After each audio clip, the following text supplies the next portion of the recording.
Assalamualaikum warahmatullahi wabarakatuh. Sahabat-sahabat Ransel, kita ketemu lagi kali ini di acara Rapre Ready Share It. Kita kali ini akan berbincang, akan berbagi dengan seorang sahabat saya yang luar biasa, namanya Pak Ali Hamzah. Beliau adalah seorang pendidik dengan keseharian yang luar biasa. Sebelum kita mulai, saya akan bacakan dulu CV beliau WA. Pak Ali Hamzah ini biasa dipanggil Pak Ali. Lahir tanggal 13 Agustus 1988. Beliau lulusan, ini tidak hanya sekali beliau kuliah. Pernah kuliah S1 Manajemen di STIE Tribuana, dan terakhir baru saja lulus dari S1 Bimbingan dan Konseling Universitas Islam Asy-Syafi'iyah. Ya, beliau adalah founder sekaligus pengajar atau pendidik di Lembaga Pendidikan Mitra Persada. Nah, untuk lebih tahu tentang Lembaga Pendidikan Mitra Persada, kami akan tampilkan, kita lihat dulu ya, video profil dari Lembaga Pendidikan Mitra Persada.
Ya, rekan-rekan sudah kita lihat ya, luar biasa. Lembaga pendidikan ini terbayang pasti sama kita. Lembaga pendidikan yang luar biasa ini, pimpinannya, pendirinya, para pendidik di sana pasti adalah orang-orang yang luar biasa. Oke, untuk itu sekarang kita mulai, kita akan dengarkan pemaparan atau sharing dari Pak Ali Hamzah. Pak Ali, silahkan.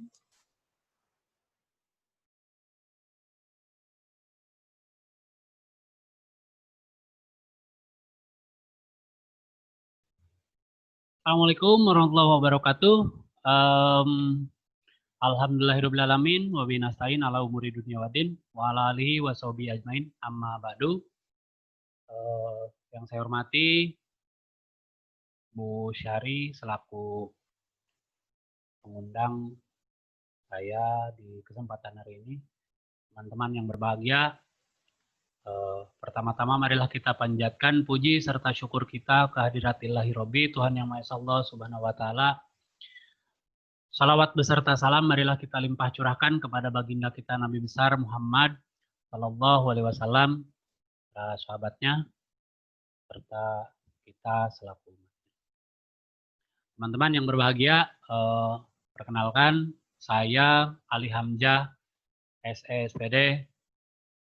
Saya selaku pengelola lembaga Mitra Persada, yaitu yang mengelola dunia pendidikan. Yang pertama adalah TK, kemudian ada SMP, lalu SMA. Alhamdulillah saya sendiri sebagai founder atau pendiri yayasannya.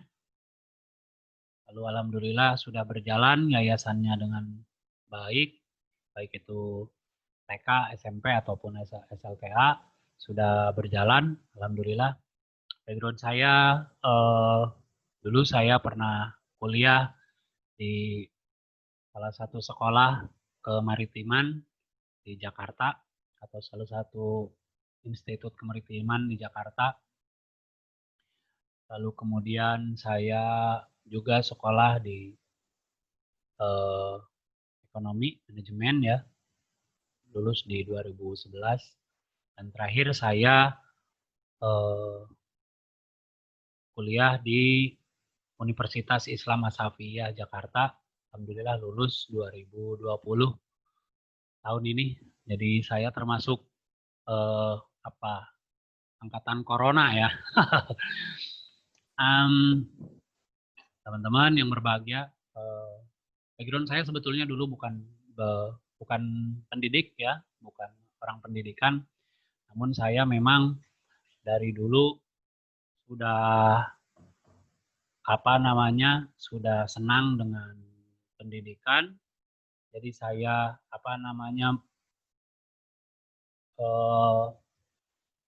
dari dulu membangun pendidikan yang dari nol. Mendedikasikan hidup saya, memang saya di dunia pendidikan, walaupun memang background saya bukan pendidikan dulu. Jadi saya di pendidikan itu baru secara legalitas formal, mungkin saya memiliki ijazah pendidikan itu baru tahun ini 2020 lulus di Safiyah. Nah, tapi mudah-mudahan semangat saya untuk membangun sebuah pendidikan yang hebat atau yang kuat, mudah-mudahan itu seiring berjalan, walaupun kami letaknya di pedesaan, di desa, tapi mudah-mudahan semangat kami tidak kalah sama teman-teman yang di kota. Dan alhamdulillah sudah berjalan selama dari mulai 2008 sampai hari ini, alhamdulillah. Bahkan kalau saya lihat perkembangan Mitra Persada itu lumayan bagus, teman-teman. Nah, dari kita membangun dari nol, lalu alhamdulillah sampai saat ini, dari mulai siswa dulu pertama kita hanya 42, alhamdulillah di tahun sekarang siswa kami sudah mencapai 392 atau 400-an lah. kurang lebih. Nah, alhamdulillah itu bagian dari bukti semangat kami untuk bagaimana membangun pendidikan yang formal, pendidikan juga yang minimal bisa mengikuti atau mensukseskan cita-cita kita semua, cita-cita bangsa, cita-cita negara atau pemerintah, mencanangkan wajar dikda 9 tahun, ya alhamdulillah kami sudah 12 tahun kurang lebih mengelola yayasan. Tingkat SMP kita sudah berjalan udah 400 gitu. Ini mudah-mudahan tingkat SMA kita juga sudah berjalan. Mudah-mudahan juga bisa mengikuti seperti SMP. Nah, sebetulnya tidak ada yang hebat, tidak ada yang luar biasa sih di sekolah kami. Namun yang menjadi poin penting adalah kami mengelola sekolah itu sekolah swasta yang memang kami tidak memungut biaya apapun dari siswa kami, baik itu biaya pendidikan atau biaya lainnya. Kami memang mengikuti menggunakan seutuhnya bantuan dari pemerintah, yaitu yang namanya BOS. Nah, itu kita kelola dengan semaksimal mungkin. Alhamdulillah bisa berjalan dengan baik tanpa memungut biaya peser pun dari siswa kita. Nah, kenapa alasan kami tidak memungut biaya gitu dari siswa kami, karena memang kami berniat membangun sekolah itu bukan dari sisi finansial atau dari sisi bisnis. Kami membangun sekolah itu karena pengalaman kami dulu sekolah yang begitu luar biasa susah, saking susahnya sulit lah itu untuk sekolah gitu. Maka kami bagaimana berpikir untuk kenapa tidak sih sekolah itu tidak perlu memikirkan biaya dan lain sebagainya. Anak yang mau sekolah ya udah tinggal sekolah. Pintar itu tidak perlu mahal. Hebat itu tidak perlu mahal gitu. Belajar itu tidak perlu mahal. Tapi belajar itu yang penting mau. Yang penting ada kemauan, dan mudah-mudahan ya walaupun persaingan di dunia pendidikan di daerah kami itu belum maksimal, belum seperti sekolah-sekolah di Jakarta atau di kota-kota besar, tetapi mudah-mudahan kami bisa sedikit mengikuti, tidak terlalu tertinggal gitu, sedikit mengikuti perkembangan di dunia pendidikan. Nah, teman-teman, itu sedikit ulasan basic saya, background saya, siapa saya gitu, di mana tempat kerja saya, itu kurang lebih seperti itu. Nah, teman-teman, saya sangat kaget sekali ditelepon oleh Bu Syari untuk sharing atau berbagi pengalaman tentang dunia pendidikan nih, dikasih tema pendidik bahagia. Itu saya lumayan shock, lumayan kaget gitu. Karena mungkin di kota itu pendidik bahagia orang sudah biasa gitu. Tapi bagi kami di kampung, ini tema ini luar biasa, teman-teman. Sangat luar biasa. Banyak hal yang bahagia itu tidak sesederhana apa yang kita ucapkan gitu, menurut kami gitu di kampung sebagai pendidik, karena temanya pendidik bahagia. Seperti mungkin yang teman-teman juga sudah tahu nih, apa sih bahagia gitu. Sederhananya adalah bahagia keadaan pikiran atau perasaan yang ditandai dengan kecukupan, kita senang, kemudian kenikmatan, kepuasan, cinta, kegembiraan yang intens, yang selalu. Gitu. Nah, itu gambaran atau definisi dari bahagia. Sederhananya kan seperti itu. Tapi kalau kemudian kita kaitkan dengan pendidik bahagia, wah itu akan sangat luar biasa sih kalau kita diskusi secara langsung, teman-teman. Ini akan menjadi sebuah diskusi yang menurut saya sangat senang ya, sangat bagus gitu. Karena pasti yang mungkin teman-teman yang dari Papua sana, teman-teman yang dari kota di luar kota, kemudian kami juga yang penyangga ibu kota ini, yang dekat ke ibu kota, tapi masih kampung, itu pasti berbeda gitu. Macam-macam nanti. Itu akan jadi apa ya?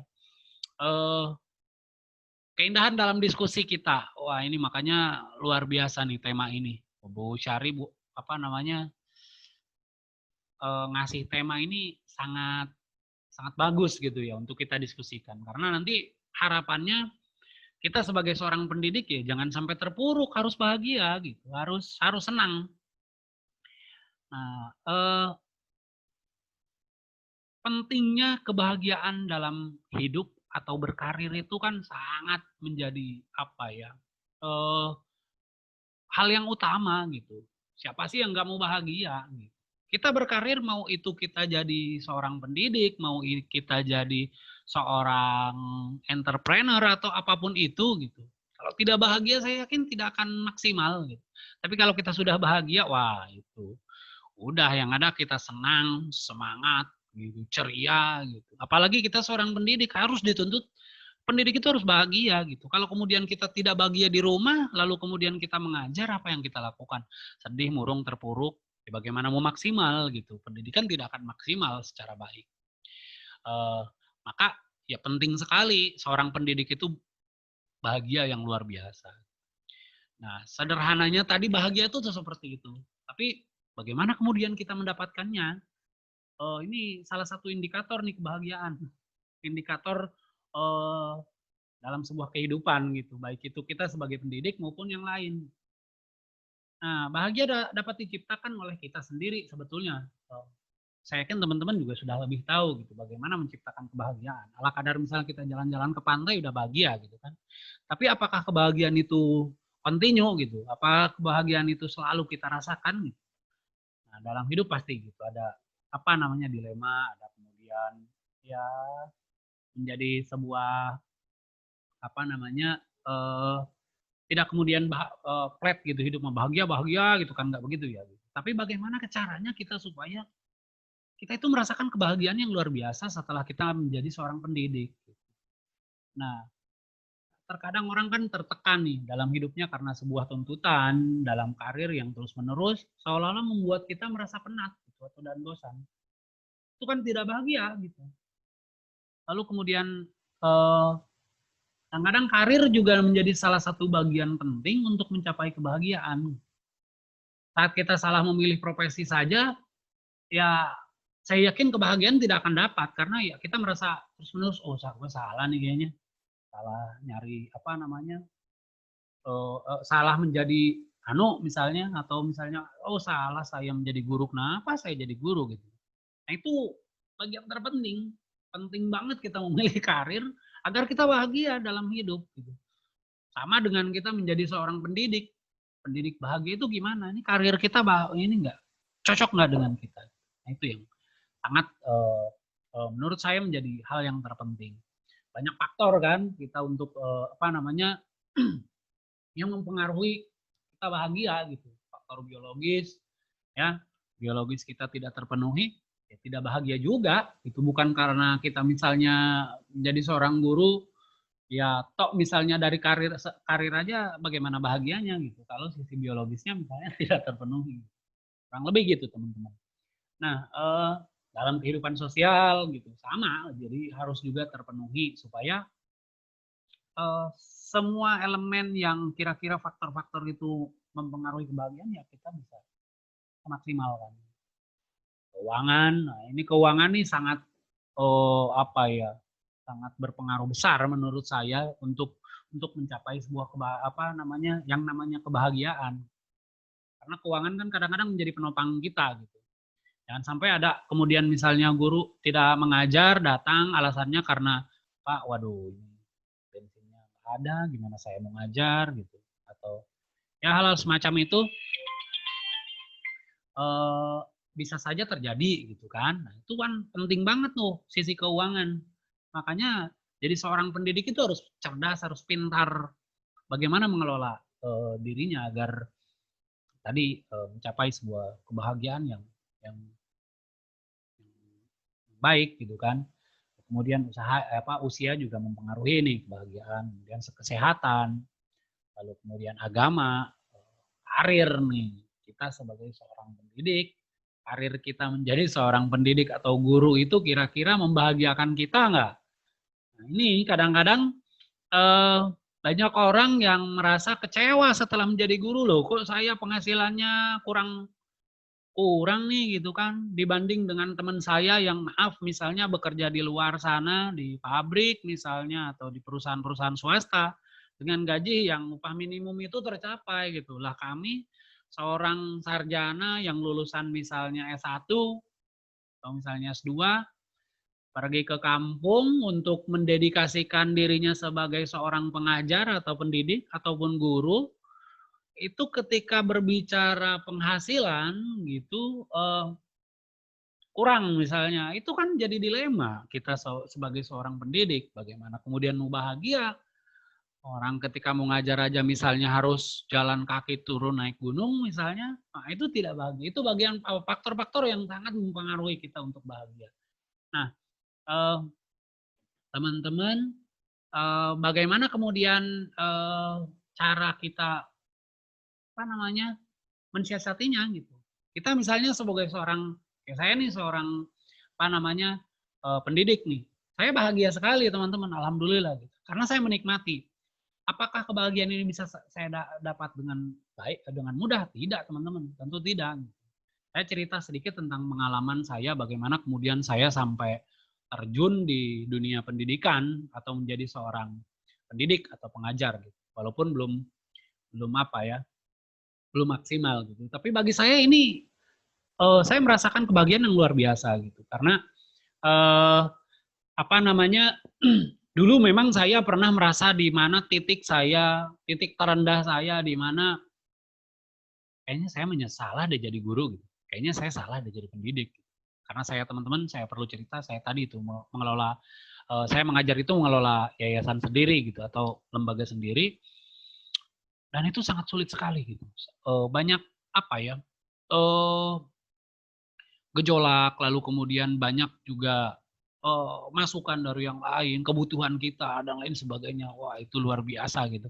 Tanggung jawab kita selain sebagai guru gitu, tanggung jawab kita sebagai pribadi atau individu yang ini juga kan tidak bisa kita kesampingkan gitu. Itu yang membuat kadang-kadang jadi dilema saya tuh. Mungkin di tahun-tahun awal-awal saya berkecimpung di dunia pendidikan gitu. Itu sangat berat tantangannya teman-teman gitu. Apalagi saya kebetulan gitu mengajar pertama itu bukan di kota teman-teman. Jadi mengajar pertama tuh saya di desa, di kampung, yang dimana siswanya itu bukan seperti di kota yang udah dia fight untuk bagaimana berlomba-lomba untuk berprestasi, tidak gitu. Selain misalnya siswanya kami itu wah sulit sekali mengajar, lalu kemudian maaf secara finansial penghasilan kami pun bukan di bawah lagi ya gitu, sangat tidak cukup gitu loh untuk kalau kemudian dibandingkan dengan karir di dunia lain gitu, bukan dunia pendidikan. Itu tantangannya luar biasa gitu. Nah, namun ya itu gitu, karena saya bismillah nih, saya pengen jadi pengajar atau saya pengen jadi pendidik, saya bismillahkan saja gitu. Alhamdulillah, saya pikir dulu jadi guru itu sangat sangat susah untuk mencari peluang usaha atau peluang untuk nyari sampingan katakanlah gitu. Dulu saya berpikir susah sekali. Tapi ternyata teman-teman setelah kita jalani, saya perhatikan ternyata peluangnya lebih besar gitu daripada yang lain. Nih guru tuh luar biasa. Apalagi kami di kampung teman-teman. Kita mengajar, mau mulai ngajar itu katakanlah jam 7. Nah kita selesai mengajar jam 12 atau jam 1. Dari jam 1 kita sampai sana, itu kita masih beri waktu untuk bagaimana kemudian kita bisa berniaga, bisa sosialisasi, bisa ngobrol, bisa silaturahmi, bisa bisnis, dan lain sebagainya. Itu banyak sekali waktunya. Dan itu kita harus bisa maksimalkan, harus manfaatkan. Itu guru kami ya, kalau di kampung begitu.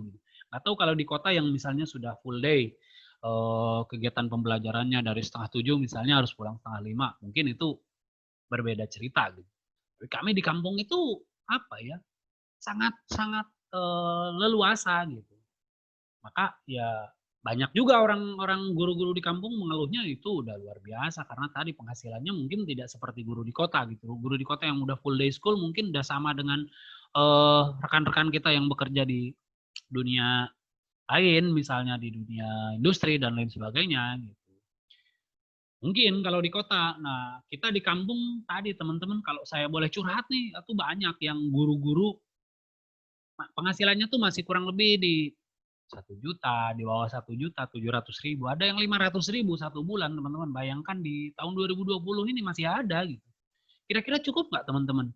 Bukan hanya kita di kota gitu. Yang tinggal di kota mungkin gitu. Udah nggak ada kendala karena memang penghasilannya misalnya sudah mencukupi. Tapi kami juga di kampung juga sama sebetulnya kebutuhannya dengan di kota. Kadang ada beberapa hal yang lebih mahal dibanding di kota gitu kan. Tapi kenyataan seperti ini. Itu yang membuat kami menjadi seorang pendidik itu lebih besar resikonya gitu untuk kalau kemudian kita hanya sebagai menjadi seorang pendidik saja tidak kemudian kita menikmati itu dan mencari peluang lain, entrepreneur dan lain sebagainya itu saya kira tidak mudah gitu untuk bisa merasakan di mana titik menjadi seorang pengajar itu kita bahagia.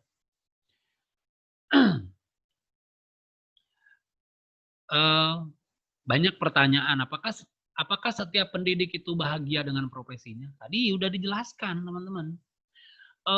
Banyak ini pada yang udah saya udah di kota misalnya guru di kota udah saya dapat tunjangan sertifikasi misalnya.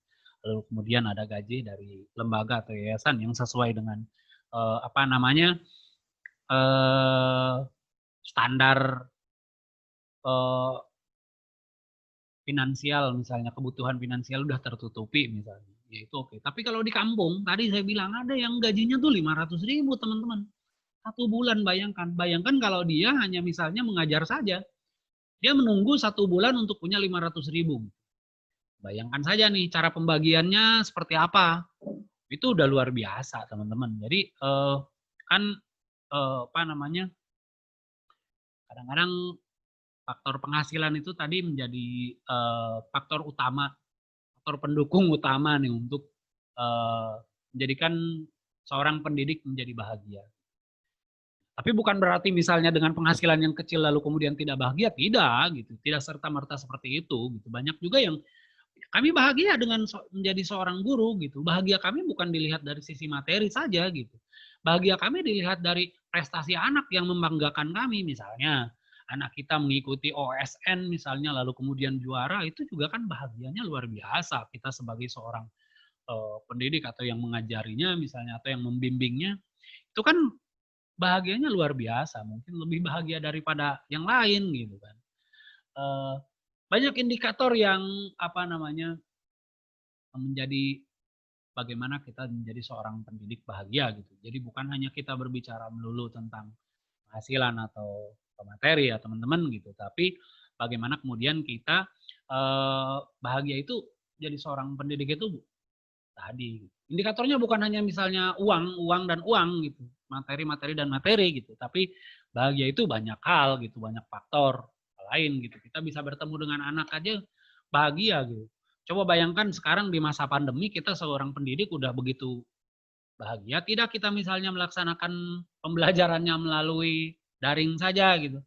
Saya yakin beberapa pendidik kurang nyaman gitu karena yang biasanya bersosialisasi, kita bisa melihat langkah lucunya anak-anak gitu kan, tapi karena pandemi ini kebahagiaan tuh agak mulai terpotong gitu ya, agak mulai terkikis nih. Dari sisi misalnya kalau pertemuan dengan siswa gitu atau yang hobi misalnya ngobrol dan lain sebagainya, sosialisasi dengan anak, itu pasti lumayan terenggut juga tuh kebahagiaannya gitu. Jadi maka kebahagiaan itu kita tidak bisa ukur dari sisi finansial saja teman-teman gitu. Kebahagiaan lain bisa. Jadi prestasi anak, kemudian anak misalnya 40 siswa misalnya bisa lulus KKM saja, semua bisa lulus KKM misalnya, syukur-syukur misalnya semua berprestasi, semua melampaui, ya itu kan ada juga kebahagiaan tersendiri gitu bagi kita semua. Nah, banyak alasan menjadi seorang pendidik yang bahagia. Alasannya yaitu tadi bagaimana kemudian kita memanage diri kita supaya kita merasakan nikmatnya jadi seorang pendidik gitu. Kenapa sih pendidik nggak bahagia? Pendidik nggak bahagia itu kan karena tidak menikmati jadi seorang pendidik. Karena dia ya terlalu mungkin ya terlalu banyak berpikir misalnya melihat karir di dunia lain itu lebih menggiurkan dan lain sebagainya. Padahal teman-teman tadi saya sampaikan kalau kita pintar untuk mencari peluang kita akan lebih besar teman-teman. Jadi seorang pendidik itu. Kenapa? Secara akademik mungkin ya kita sudah sarjana atau misalnya S1, katakanlah rata-rata S1 gitu kan yang mengajar, itu dari segi pendidikan aja kita sudah di atas rata-rata gitu. Maka kesempatan untuk maju pun, untuk bahagia pun saya yakin lebih di atas rata-rata gitu. Nah, itu yang harusnya menjadi sebuah poin penting bagi kita sebagai pendidik untuk lebih bahagia gitu dari karir lain. Tadi yang saya katakan waktu kita kan lebih luas, lebih panjang gitu loh untuk bisa ya berniaga, bisnis, entrepreneur gitu, yang lain atau belajar mengelola UMKM dan lain sebagainya, itu kan peluang yang sangat mungkin terjadi. Karena tadi gitu kan kalau kita sudah menikmati itu semua, kebahagiaan gitu indikatornya dari berbagai hal. Nah, jadi seorang pendidik bahagia itu tidak mudah gitu. Namun bagaimana cara mendapatkannya? Bagaimana cara mendapatkan titik di mana kita itu menjadi seorang pendidik bahagia gitu, baik secara materi misalnya ataupun hal lain. Teman-teman ya syukur-syukur kalau bisa nih kita semua jadi seorang pendidik yang lebih milenial daripada yang milenial, lebih lebih bisa menggunakan media sosial dengan lebih baik daripada yang lain gitu kan, karena tadi kita sudah tahu poin-poinnya apa sih dalam dunia pendidikan begitu. Nah itu yang menjadi menurut saya salah satu kunci juga nih untuk kita bagaimana kemudian kita bisa titik di mana bahagia itu kita bisa raih.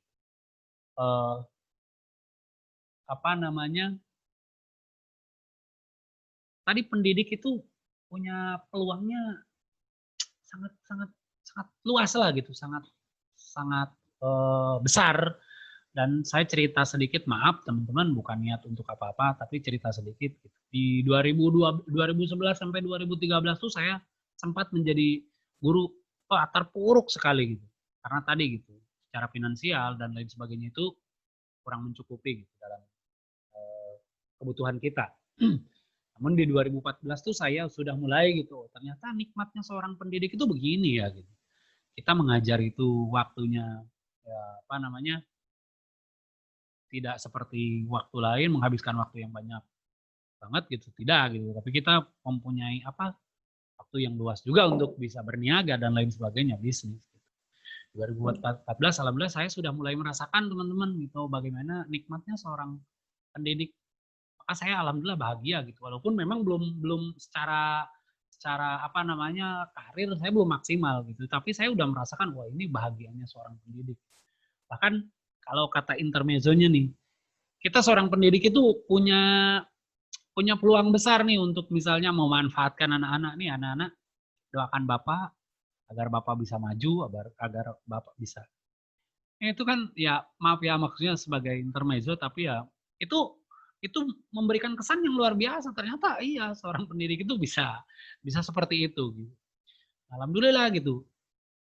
Yaitu tadi saya cerita sedikit tentang kehidupan saya. Alhamdulillah gitu saya merasakan betapa bahagianya karena tadi banyak waktu gitu. Saya bisa sosialisasi, bisa reuni gitu dengan teman-teman yang alhamdulillah mendatangkan rezeki yang sangat luar biasa bagi saya gitu.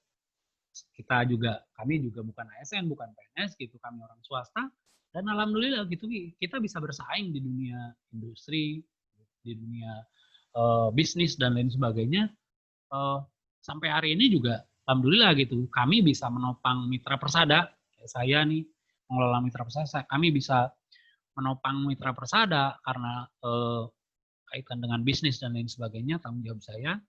Alhamdulillah bisa tertutupi itu semua gitu. Jadi kita tidak menunggu misalnya melulu dari sisi salary saja gitu. Karena kita bisa mencari di tempat lain gitu yang kita tadi peluangnya lebih besar daripada yang lain. Gitu. Maka pendidik mempunyai, saya bilang, peluang ya, kesempatan yang lebih. Dan saya berpesan pada teman-teman semua, atau berpesan juga pada pribadi nih, yuk sama-sama jangan berdiam diri gitu. Kita setelah mengajar, hanya misalnya ya kita memikirkan materi ajar dan lain sebagainya, itu penting memang untuk kita bisa mempersiapkan bagaimana kemudian kita bisa mendidik yang dengan cara yang baik gitu. Namun yang terpenting adalah mari kita sama-sama menjadi guru yang smart, menjadi guru yang dibutuhkan gitu. Bukan menjadi guru yang hanya kita ala kadar misalnya menggugurkan kewajiban misalnya kita mengajar, tapi guru yang menjadi contoh yang baik gitu teman-teman. Baik itu contoh buat siswa kita, contoh buat keluarga kita, contoh juga buat teman-teman guru yang lain gitu. Teman-teman pendidik yang lain. Sama-sama yuk kita membangun sebuah generasi pendidikan yang sangat baik gitu. Karena tadi kuncinya seorang pendidik yang smart akan menciptakan seorang siswa yang hebat. Itu mungkin dari saya, teman-teman.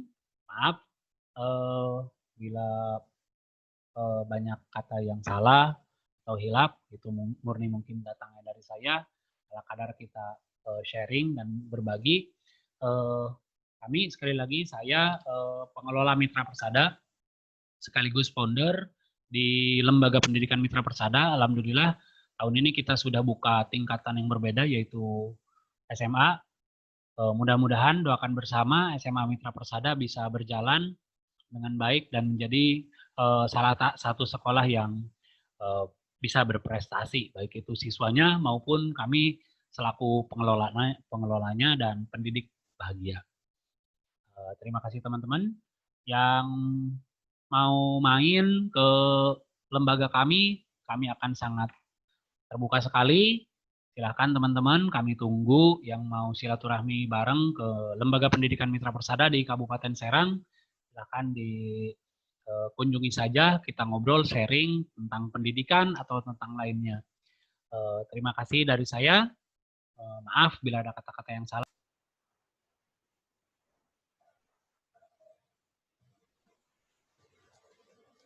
Ya, luar biasa Pak Ali pemaparannya. Terima kasih sharingnya. Dari apa yang Pak Ali sampaikan, ada beberapa hal yang menjadi catatan luar biasa bagi saya. Yang pertama, kebahagiaan seorang pendidik itu bukan dari sisi finansial saja, ya, tapi juga justru lebih kepada sisi psikologis. Kemudian pendidik itu bisa merasakan bahagia justru dengan cara berbagi ilmu, dengan mendampingi dan menyaksikan keberhasilan para peserta didiknya. Kemudian yang mungkin agak sulit untuk didapatkan dari profesi lain adalah adanya keluangan waktu yang lebih, menurut Pak Ali tadi ya, dan keluangan waktu itulah yang bisa dipergunakan untuk mencari hal-hal lain di luar keseharian, atau misalnya mencari peluang-peluang lain di luar itu yang bisa mendatangkan berkah yang lebih. Salah satunya dengan silaturahmi ya Pak Ali ya. Kemudian tadi ada satu quotes yang menarik ya yang disampaikan sama Pak Ali adalah bahwa pendidik yang smart akan melahirkan generasi penerus yang hebat. Ya, masuk akal sekali karena bagaimanapun seorang yang hebat, generasi penerus yang hebat itu pasti lahir dari masa lalu yang hebat. Masa lalu itu terkait juga pengalaman, kemudian siapa yang mendidik, siapa yang mengasuh, dan semua orang-orang di belakang dia yang mendukung kesehariannya, yang mendukung karirnya, yang mendukung mendukung apa yang ia kerjakan dan apa yang ia cita-citakan. Oke teman-teman, terima kasih sekali untuk Pak Ali dan teman-teman yang menyimak acara kali ini. Insya Allah apapun yang kita simak kali ini pasti akan ada hikmahnya, pasti banyak pelajaran yang bisa kita dapat dari semuanya. Baik, terima kasih teman-teman. Insya Allah kita bertemu kembali di acara yang lain, di kesempatan yang lain. Terima kasih atas perhatiannya.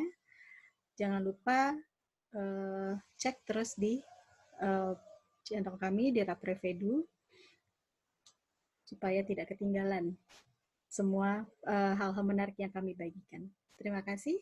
Assalamualaikum warahmatullahi wabarakatuh.